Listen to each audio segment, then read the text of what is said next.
Hey, what's up mga ka-rides? And welcome back to the channel. So, video natin ngayon, ayan, tutorial muna tayo, no? Okay? So, kung mapapansin nyo, binuksan ko na tong mga brake fluid cap natin. Tapos, ayan, lapag lang natin. Then ito, after almost 2 years na siya na nag-refill tayo. Ngayon, kung mapapansin nyo to, magkaiba na yung kulay. Ito, okay pa, 'di ba? Malinaw sa mata. Pero tong kabila, ayan. Talagang medyo dark na siya. Ngayon, bago natin palitan, talagang tinetest natin dito. Kasi iba talaga pag meron tayong mga tools. Kagaya nito, tester. Okay, testing natin. Ayan. So, itong tester natin, pwede sa .3 na brake fluid, .4, tsaka .5.1. Okay, so dito tayo sa .4 since .4 itong mga NMAX na ganito. So ang gagawin nyo lang, lublob nyo lang. Yan. Tapos ayan, makikita na yung indicator. So napansin nyo, greater than 2%, it means, ayan, okay pa yung brake fluid natin. Okay, ngayon, punasan natin to.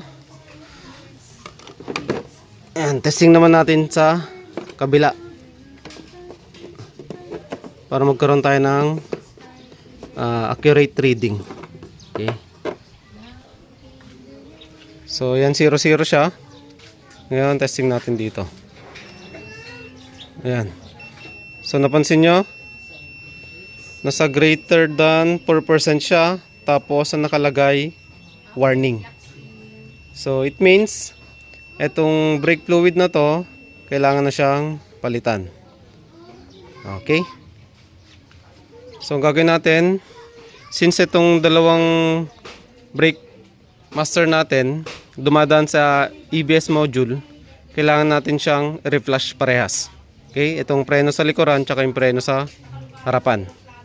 Siyempre ang gagamitin natin dyan ay ito, walang iba kundi ang Extreme 1 na synthetic brake fluid. Okay, so .4 siya. Tapos ito yung pinaka-description niya. Maximum EBS and fraction control performance. Maintains firm pedal feel. Tapos ayan, protect seals and lines from rust and corrosion.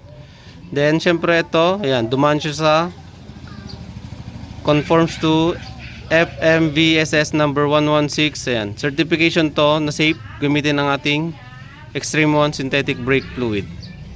Ayan, 150 ml, kasya na to. Okay? So, syempre, kompleto rin tayo sa tools pang bleed. Ayan. So, ang gagawin natin dyan, tanggalin natin tong brake fluid, refill, tapos bleed. Hanggang sa luminaw yung makikita natin or lumalabas sa pang brake pump natin. Ito. Okay? Tara, gawin natin. So kung madumi yan, ganitong gagawin nyo. Okay, pump natin.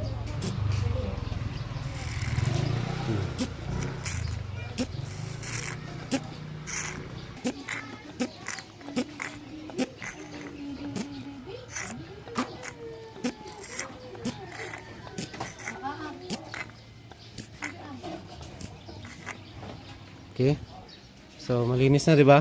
Ngayon, refill natin ng bago.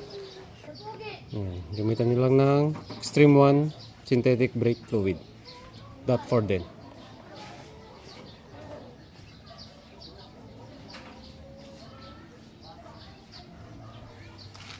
Okay, so nakita nyo yung diferensya. Kanina medyo madumi, ngayon talagang malinis na. So yan, mag-bleed na tayo. Tapos ganito yung proseso natin. Okay. So meron tayong pump dito. Ayan. Pondohan lang natin.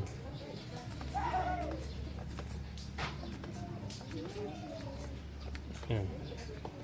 Pag napondohan, open natin to. Okay. So mapapansin nyo, tumatas na yung fluid dito. Ayan o. So dyan din natin makikita kung may hangin sa ating brake fluid. Okay. Tapos sara natin. Kasi titignan natin yung master kung nagbabawas na. Okay?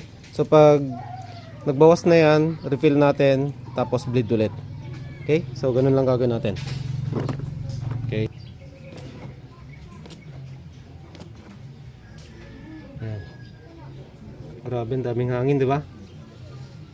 Tapos sara natin. Kita nyo yung hangin na yan, yung bubbles na yan. Testing natin dito. Ayan. So, konti na lang, di ba? Ngayon, maglalagay tayo ng brake fluid. Okay. Secured to. Tapos, ayan. Ang maganda rito, may manufacturing date tsaka expiration date. Okay. Refill na tayo.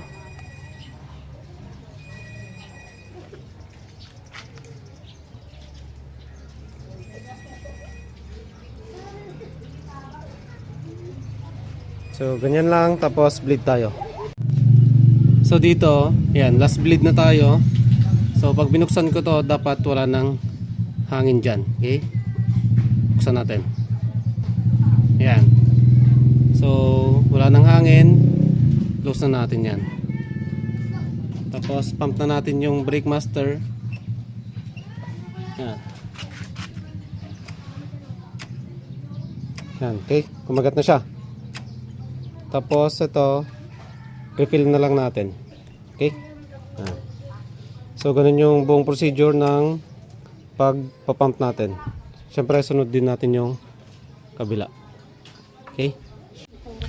So yan, na-reflush na natin, tapos na-bleed na natin. So mapapansin nyo, malinaw na lahat yung brake fluids natin. Ayan. Tapos saktong-sakto talaga yung Extreme 1 synthetic brake fluid na 150 ml. Yan, naubos ko siya para ma-reflush tong NMAX. So, syempre bago natin isara, ayan, testingin natin tong bagong brake fluid kung talagang goods. Kasi baka sabihin ng iba, hindi rin pasado yung Extreme 1 brake fluid natin. Okay, so ito on natin. Yan.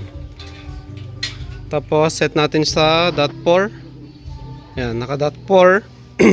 Lublob natin. Ayan. So pag bago, greater than 1% lang siya. Okay? Tapos testingin din natin sa kabila. Ayan. Ito yung pinakamadumi kanina pero ngayon linaw na, di ba? Ayan. Pare silang ayan, greater than 1%. Okay? So yan mga ka-rides. Goods na to. Pwede na yan. Let's go.